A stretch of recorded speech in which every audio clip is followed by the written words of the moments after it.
Lanceiro negro, abre o caminho nas encruzas pra gente passar.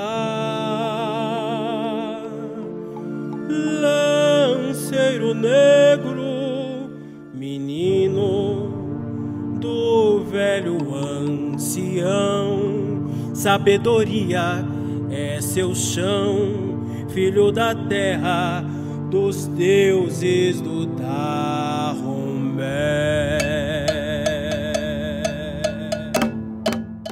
O Bloco Afro-Alafiá ele foi estruturado pela militância negra. Então estava Sueli Carneiro, estava Ciro Nascimento, estava Flavinho, estava Milton, Rafael Pinto, Henrique Cunha, entendeu? Várias e várias pessoas da militância daquele momento, entendeu? Estavam aqui envolvidas na fundação desse Bloco Afro-Alafiá.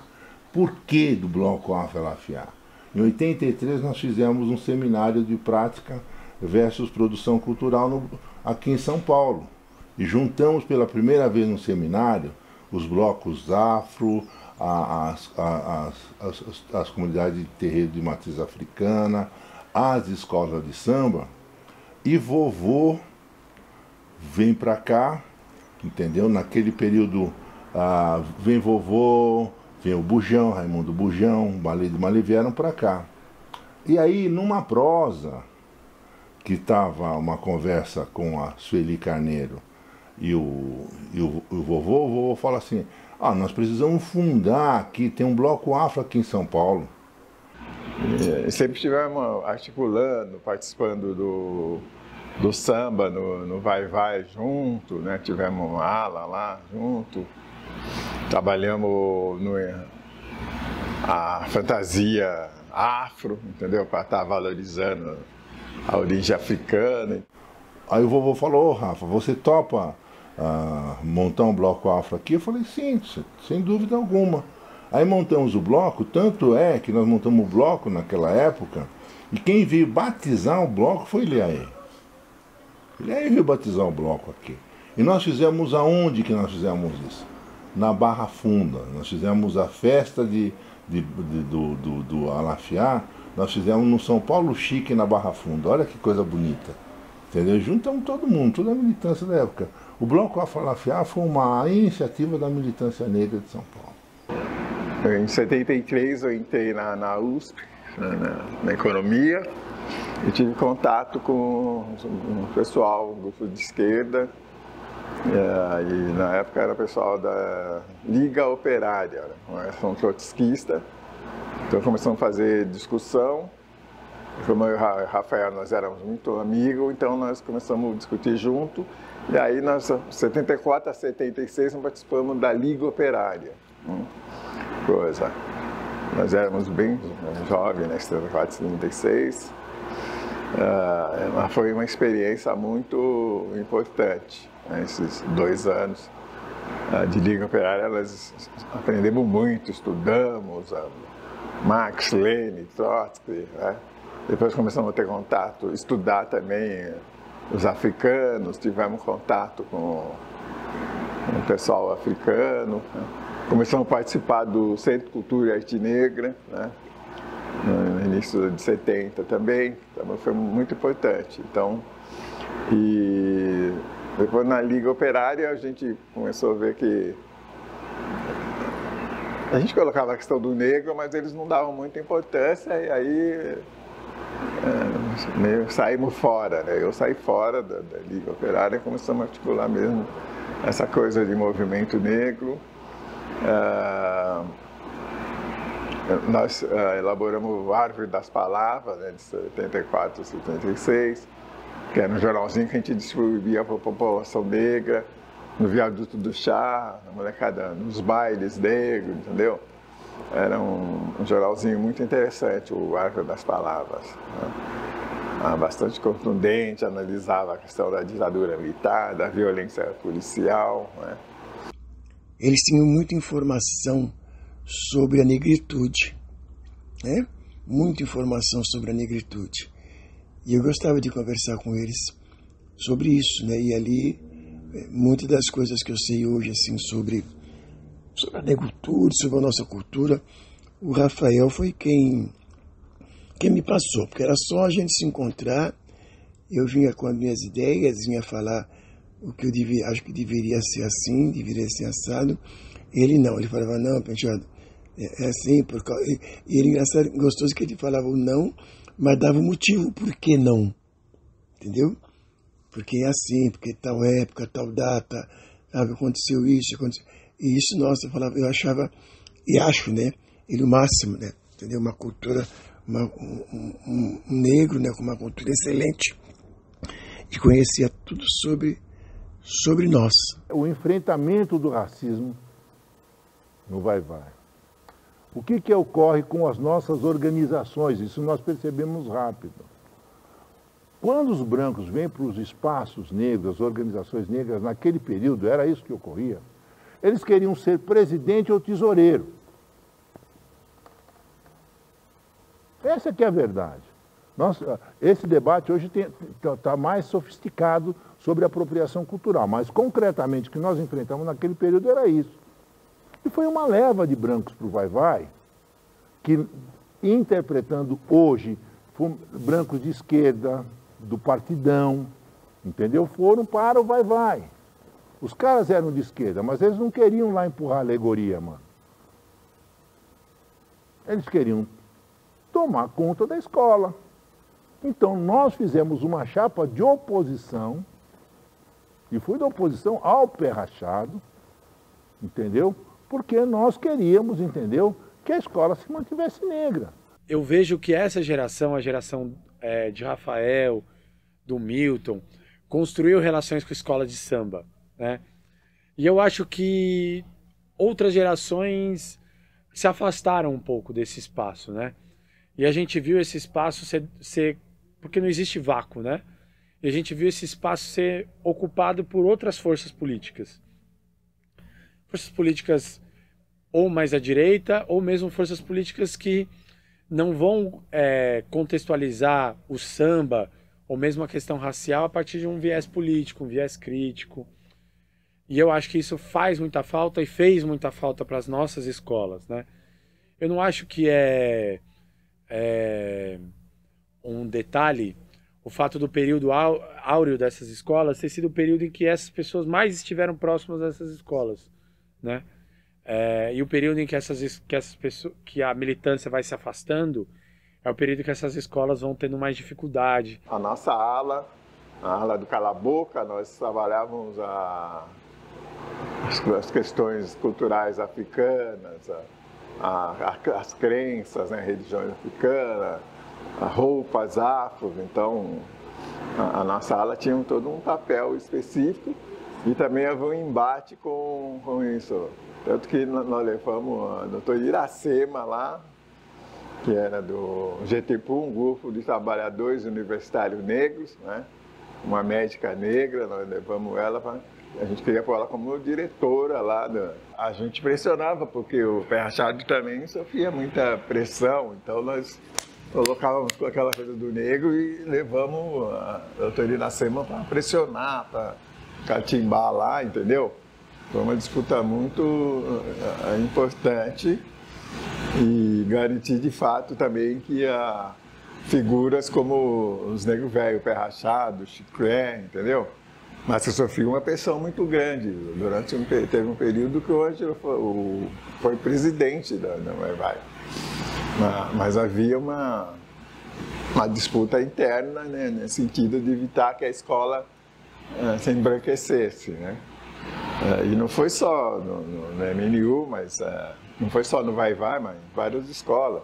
O Vai-Vai, como ele veio da tradição de cordão, o Vai-Vai fazia sambas. Os temas de samba do Vai-Vai homenageavam a corte, homenageavam esse período da história, esse período da monarquia da história. Tanto é que nas escolas de samba, qual que era que se falava que no carnaval um dia o negro virava rei. Por quê? porque se fantasiava, entendeu? E as fantasias eram, no caso do Vai-Vai, eram aquelas fantasias pesadas, de Luís XV, então os negros colocavam peruca, entendeu? Você imagina, entendeu? Por exemplo, eu vou falar, porque eu posso falar que ele é meu irmão, aqui falar. O que eu e o Milton enchíamos a paciência de um Dembioassi, entendeu? Porque um Dembioassi saía, entendeu? E você sabe como é que esse povo é. Ele não queria sair lá empurrando a alegoria, ele queria sair na corte, entendeu? Então o Dembioassi arrumava, imagina, um Dembioassi de pirocalor, irmão, entendeu? Então era esse o ambiente. Então a crítica que o Aristides faz é um pouco do debate que nós estávamos fazendo, que também gerou a ação que nós desenvolvemos. Até que eles fizeram no Vai-Vai a sua própria ala, né? Entendeu? Uma ala também... nessa época minha e dele no Vai-Vai, você contava os brancos que tinha, sabe? Contava os brancos que tinha. Não que a gente não queria branco no samba, mas que como era uma época de samba ser marginal, né? E você sabe que enquanto é marginal é coisa de preto, né? Preto vagabundo, sabe? Essas coisas todas. E passou a ser legal, passou a dar visibilidade, o branco veio tomar conta. E isso o Milton e o Rafael já falavam lá atrás. O que nós garantimos é que os brancos não tomassem de assalto a direção e não passassem a dar linha. Eles tiveram uma presença e tal, mas nós negros continuamos a ter um peso político e cultural naquela ação, entendeu? Mesmo os brancos na direção da entidade, mas havia a nossa presença negra fazendo o trabalho, né, de base, o trabalho cultural, entendeu? Articulando as coisas, não deu moleza. Agora é lógico que não era só Vai-Vai que estava em jogo, mas toda a sociedade. É só você ver hoje, por exemplo, no negócio do carnaval, a gente estava vendo, só tinha branco dando nota para as escolas de samba, entendeu? Coisa que na época nós íamos para cima, a gente fechava o pau. O que ocorre hoje nas escolas de samba em São Paulo é um processo também de eliminação da presença negra dentro das escolas de samba em São Paulo. E isso é a esquerda, a direita, entendeu? Branca, que tem feito esse papel. O Pé Rachado era amigo de adolescência do meu pai. E meu pai falou assim, você vai lá e fala que você é meu filho. Entende? Eu falo essas questões que para as pessoas perceberem o que é importante. Quando hoje nós falamos de ancestralidade, de respeito aos mais velhos, essa questão de empatia, que nós falamos do Ubuntu, foi isso. Enfrentamos aquilo, fomos, do ponto de vista eleitoral, né, da chapa, nós perdemos, até porque, olhando hoje, concretamente, nós não tínhamos condições de gestão da escola, nós tínhamos a ideia no lugar, mas uma coisa é ter a ideia no lugar, outra coisa é saber gerir. O que ele fez? Nos derrotou bravamente e nos incorporou à escola, ponto. Nós não éramos inimigos, entendeu? E essa é a história do Vai-Vai. Nós ficamos impactados com o carnaval da Beija-Flor, do Joãozinho 30, que foi o tema A Concepção do Mundo segundo a Tradição Nagô. Foi no início dos anos 70, isso impactou. A gente ia sempre vestido de lorde, né, com aquelas roupas de Luís XV. Você vê, a gente não gostava, nós não gostávamos muito de se vestir de preto, sabe? Queríamos se vestir de Dom João VI. Mas o Rafael, sabe, junto com a sua turma, não gostava disso não, sabe? Ele falava, nós temos que nos representar, nós temos que mostrar a nossa negritude, entendeu? Nada de ficar de Dom Pedro I, Dom Pedro II, eles sempre gostavam disso. A gente ainda moleque achava meio estranho, que a gente queria brilhar, como se nossas roupas afro não teria brilho, né? Aí entrou o tema do Solano Trindade. Quando entrou o tema do Solano Trindade,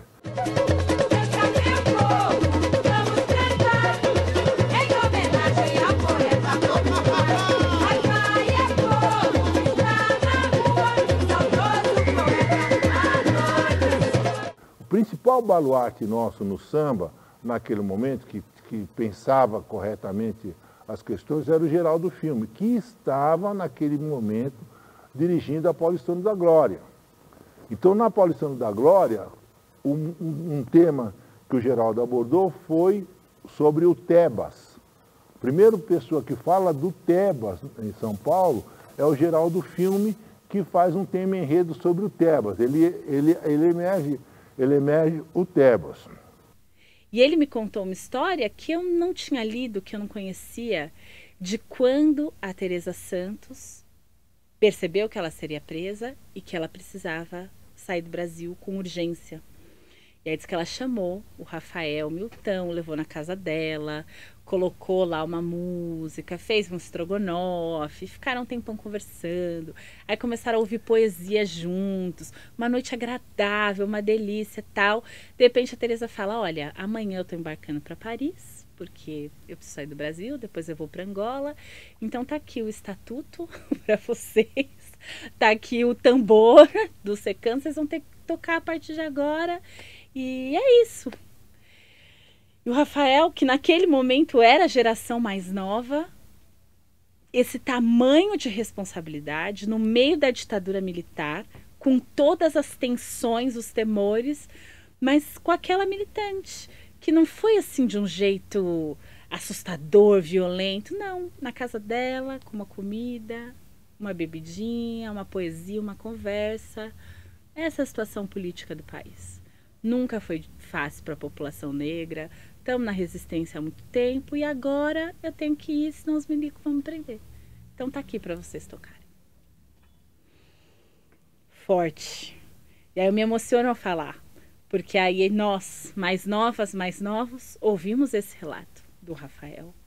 E de algum jeito ele também vai entregando para a gente direcionamento, aponta o caminho, diz como tem que ser, sempre conectado com quem veio antes. A boa aparência, entende, num país, entende, que vive, entende, numa indústria de fome, é o homem negro outra vez prejudicado. Quer dizer, e essa mulher negra que desde 1888 vem, entende, sempre, entende, segurando essa família, essa base negra. Quer dizer, ela não era só, entende, a pessoa que segurava, entende, economicamente a família, mas é também é o braço onde você pode chorar, a gente pode dizer isso, quer dizer, a hora do desespero do homem, entende? O Centro de Cultura e Arte Negra foi criado pela Teresa Santos, né, que foi para Angola, participou da Revolução lá em África, né? Então foi um contato assim muito importante, né? E eles criaram um grupo de teatro, agora falamos nós. Então nós passamos a fazer trabalhos com eles e aí nós criamos o Centro de Cultura e Arte Negra, né? Nós nos reuníamos na Rua Maria José, na Bela Vista, intervíamos também, né, em escolas de samba, né? Fazíamos o trabalho no Vai-Vai, no Camisa Verde e Branco, no Nenê da Vila Matilde, tínhamos contato com o Peruche e tudo mais, Lava Pés, então era um trabalho muito interessante, tá? Que atingia um público bem específico, uma população marginalizada, que era a nossa prioridade, né? E o Geraldo Filme também passou pelo Partidão.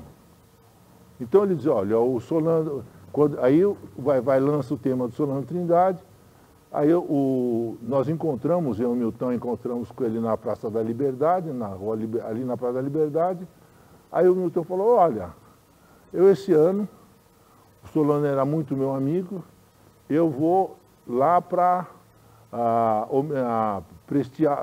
homenagear o Solano. E eu vou entrar para a ala dos compositores. Como para entrar na ala dos compositores, no vai-vai, exige que você faça um samba de quadra, então eu já estou fazendo o samba de quadra, não terminei ainda. Eu só tenho o refrão pronto. Olha, eu vou mostrar para vocês, no meio da rua. Quem nunca viu o samba amanhecer, vai no Bexiga pra ver, vai no Bexiga pra ver. Quem nunca viu o samba amanhecer, vai no Bexiga pra ver, vai no Bexiga pra ver. Quem nunca viu o samba amanhecer. Foi isso que ocorreu com a nossa relação com o Geraldo, que era essa relação assim, tranquila. Aí depois, ele terminou o samba enredo, o samba de quadra, o samba de quadra explodiu lá. Ele e Oswaldinho da Cunha, que eles fazem o samba enredo, ganham, entendeu? Ganham o samba enredo, e foi isso que ocorreu, entendeu? Nessa relação que eu falo, imaginar que o Geraldo do filme, a raiz dele é Barra Funda. A raiz do Geraldo é Barra Funda.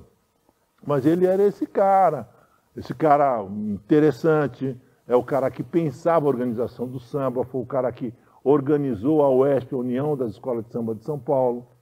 Nos anos 70 nós montamos grupos de teatro, construção coletiva, tanto no Coimbra como na Cacup. O que ocorre? Essa experiência de teatro me leva a receber convites, entendeu? Para participar, pensando num processo mais amplo de ocupar espaço com mais visibilidade e ocupar espaço na área da fazer cinema e fazer TV. Então eu fui fazer cinema. Fiz 2 pontas no cinema, porque a nossa militância, a gente se engajava em diversas ações. Então, ir ao cinema, eu trabalhei, fiz uma ponta na verdade, no filme O Encalhe, do Denoir de Oliveira, 7 Dias de Agonia. E essa primeira experiência, quem me chamou para fazer essa experiência de cinema foi o Barrinhos Freire, tá?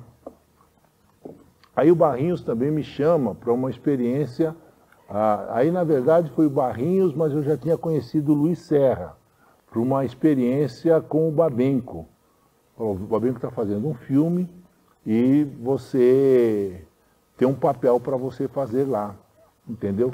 E eu fui para fazer o teste, né, com o Babenco, e o Babenco me deixou um papel para que eu fizesse lá.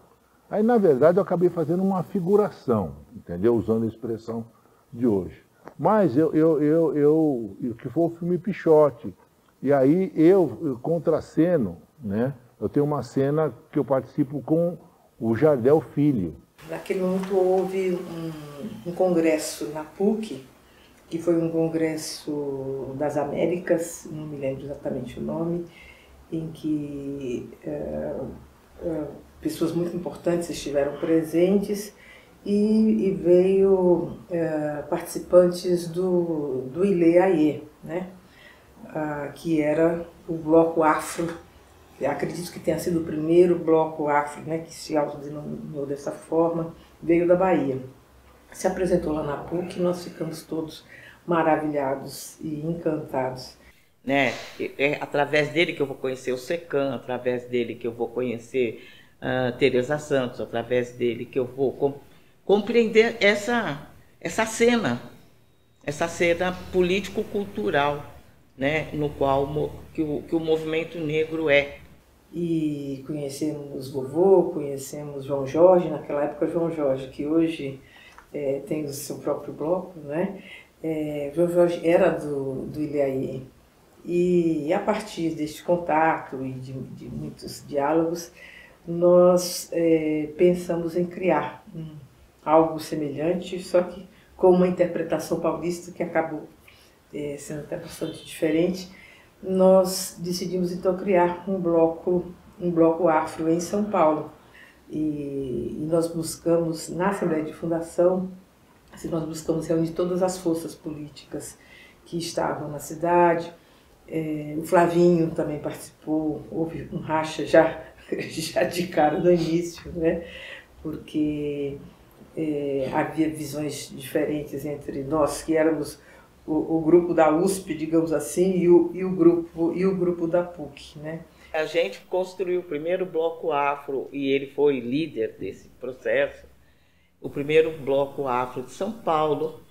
Ele, ali, até uma veia de compositora, eu descobri, tanto é que a gente saiu, quando o bloco sai, né, no carnaval, é com uma cantiga, porque como era um bloco afro, a gente não fazia samba enredo, né? Eu fiz uma cantiga, né, para Oxalá, e foi com essa cantiga que o bloco foi para a rua. E o Rafa foi o coração, né? O coração dessa iniciativa, né? Que foi uma das coisas lindas que nós fizemos juntos. Saber que existiu um bloco afro de militante do movimento negro no começo dos anos 80 é um negócio meio mágico, né? Porque eles faziam política, faziam cultura, tudo ao mesmo tempo. E eu ouvia falar do bloco, mas não tinha nenhuma materialidade. Enquanto eu escrevi a biografia da Sueli, eu fui mexer na papelada dela, que não estava organizada. Então tinha lá na casa onde ela morou, lá na Gioconda Mussolini, tinha um desses arquivos de ferro, assim, gaveteiro. E aí você abre o gaveteiro, tá aquele monte de papel embolado, com o grampo oxidando, tudo meio... Dá um desespero, né, de saber que aquilo era frágil, que a gente podia perder. Mas lá no meio eu achei umas letras de música do bloco do Aláfia. Então, a hora que eu vi a letra da música, ainda com umas anotações do lado, sabe quando traz uma materialidade? Você fala, cara, tô aqui na minha mão, sentindo assim o que foi essa história, né, que eu ouvi, que eu queria ter participado. E desse dia, né, de olhar aquele acervo, ver as coisas, eu falei, Sueli, a gente precisa organizar seu acervo. A gente tem que organizar essa papelada. Porque a gente precisa garantir que daqui 100 anos, uma menina, um menino negro consigam também pegar esse papel. A gente precisa dessa materialidade. Isso vai mudar o jeito como a gente faz pesquisa acadêmica. Eu nunca li uma tese, uma dissertação que menciona o bloco Afro-Aláfia. Nunca li. Nós entramos na praça e eu não sabia como é que eu ia pagar algumas dívidas que tinham que ser pagas na hora, não sei se era questão do transporte. E apareceu um homem que eu não sei de onde que ele veio. Eu estava naquele desespero, como é que eu ia pagar. Essa pessoa chegou e me deu dinheiro para poder fazer o pagamento, né? E nós saímos de lá, a gente não tinha dinheiro para dar um lanche para as crianças, entendeu? Só levamos as crianças de volta para casa. Então foi assim...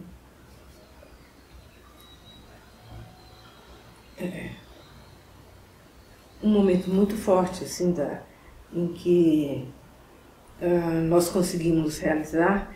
E outra coisa é que os companheiros que tinham rachado, tinham saído, eles apareceram lá na praça. Eles não participaram do desfile, mas eles foram fazendo a segurança do bloco. Então nós fomos desfilando, eles não estavam com as roupas, mas eles foram seguindo pelas laterais e eles foram fazendo a segurança, né? Então, para mim é sempre uma lembrança muito forte desse momento, muitos símbolos, né? Muitos significados que nós vivemos naquele dia.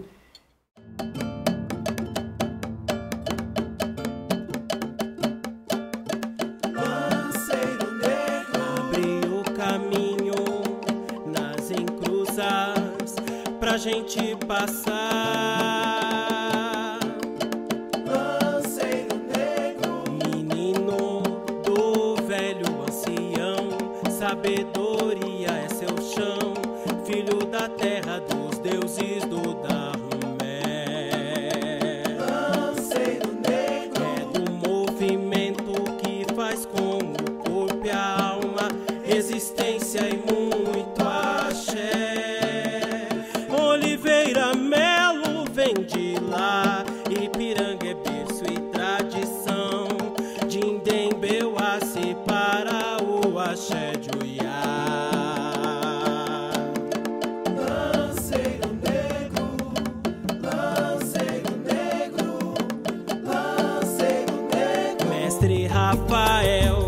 Enitilanã, Nilaie Babá, Abapê Gigã.